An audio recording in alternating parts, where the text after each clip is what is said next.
Салмақ тастаудың негізгі ережелері белгілі болды. Бәріңізге сәлем. Құрметті оқырман, видео басталмас бұрын каналға тіркеліп, қоңыраушаға басып, қазақ арнасының дамуына өз үлесіңізді қосыңыз.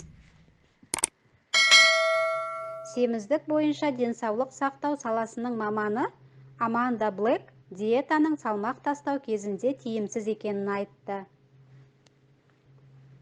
Аманда Блэктің айтуынша, салмақ тастауда кей азық-түлік түрлеріне шектеу қою қажет.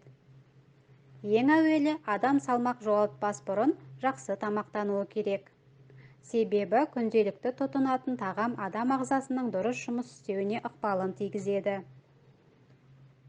Ал тамақтануға шектеу қойса, адам бойында зиянды әдеттер пайда болуы мүмкін, деді сарапшы. Маман өзіңізді қинап, аш шатудың немесе дәмсіз тамақ жеудің қажеті жоқ екенін айтады.